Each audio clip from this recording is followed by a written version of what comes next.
Donc aujourd'hui, on se retrouve à La Courneuve avec Nabilson.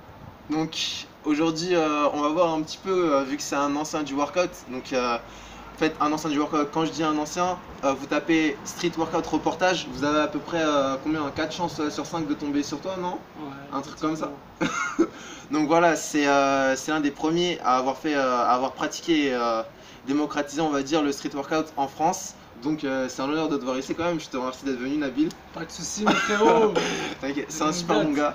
Donc Nabil San quand même, c'est une assez grosse tête. Il a fait le premier battle de freestyle bar international en France, donc Freestyle Survivor. C'est ça. T'as fait aussi le King of the Bar, le tout premier au FIBO à Cologne en Allemagne.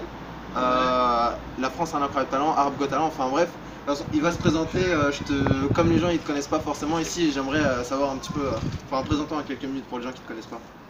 Ok, donc vu que le sujet traite du street workout, je vais me présenter plus dans le domaine du street workout. Donc je pratique ce sport depuis au moins 8 ans. Depuis 2010-2011, je suis un des premiers. Donc comme il dit Nabil, avec d'autres gars avec qui j'avais créé le groupe Bar Tigers.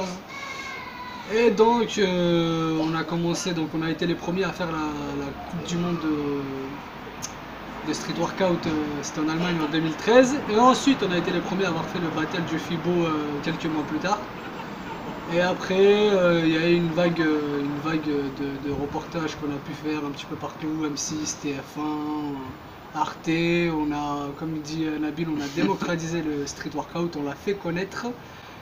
Et après on a été appelé pour faire la France un incroyable talent. Ensuite moi j'ai fait une tournée nationale, Arab Got Talent, spectacle pour le Prince de Dubaï, en Italie, un peu partout.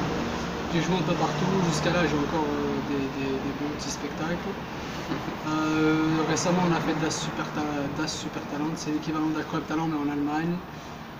Et puis voilà, c'est un petit peu notre histoire de la commercialisation du street workout depuis plusieurs générations. Ok. Nabil, en fait, ce que j'aimerais te demander, du coup, comme ça fait depuis un petit moment que tu es dans le street, un petit moment, hein. Non, Un petit moment.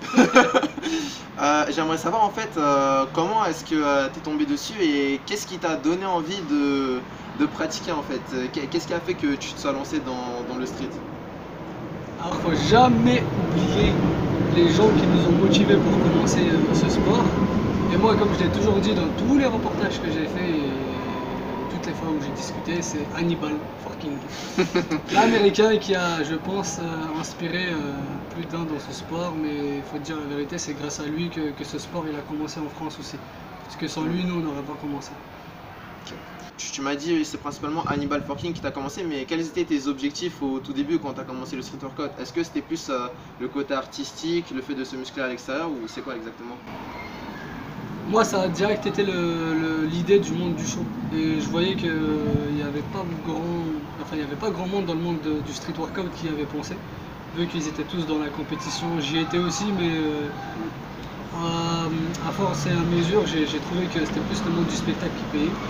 Enfin, que ce soit au niveau, tu vois, motivation, Ah, bien confiance en sûr. soi, etc., création de spectacles, etc. J'ai vu le street workout meilleur dans le monde du divertissement que dans la compétition. Ok, d'accord.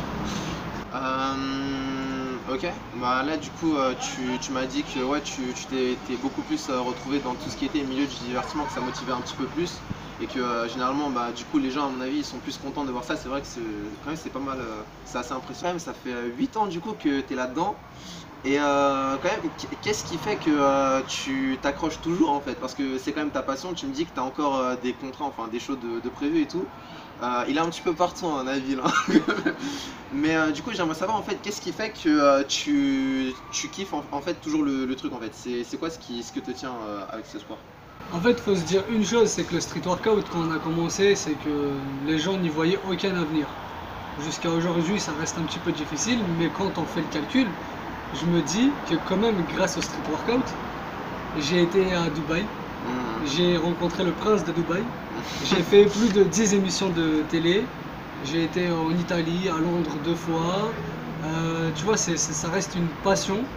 Je dis pas que, tu vois, ça reste, tu vois, ça reste un sport déjà d'une qui t'entretient au niveau physique et Ouais, bien santé. sûr. Mhm. Et de deux, ça reste un loisir qui t'apporte, entre guillemets, Ouais, qui peut ouvrir pas mal de temps, qui quoi. t'ouvre pas mal de portes. Et même dans le monde du travail, si les gens travaillent à côté, ça te rend plus crédible vis-à-vis de tes responsables ou autres.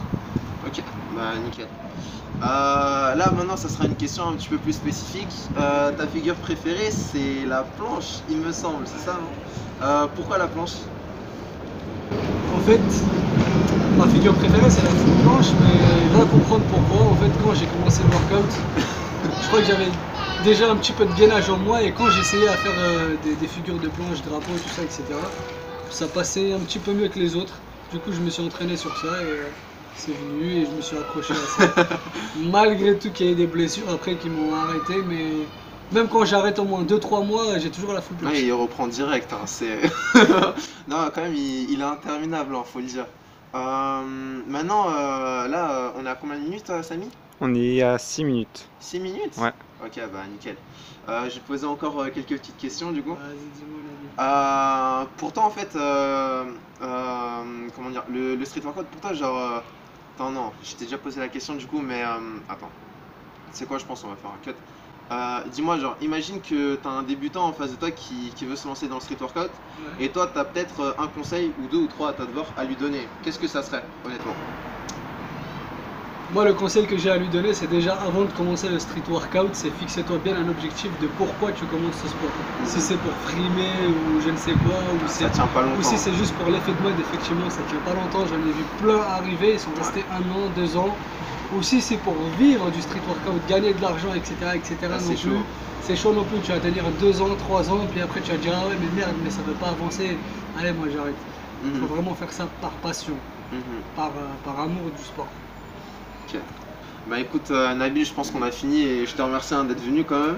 Il n'y a pas de souci, Vas-y. mon cher Nabil. Merci de. hein. Super, ça fait Y a super pas de plaisir. problème, frérot. Bah nous du coup je pense qu'on va s'entraîner et vu que ça là vous avez écouté un petit peu les conseils du maître, vous savez qu'est-ce qu'il vous reste à faire. Donc les gars, portez-vous bien et je vous dis à la prochaine. Tchuss. Allez, tchuss.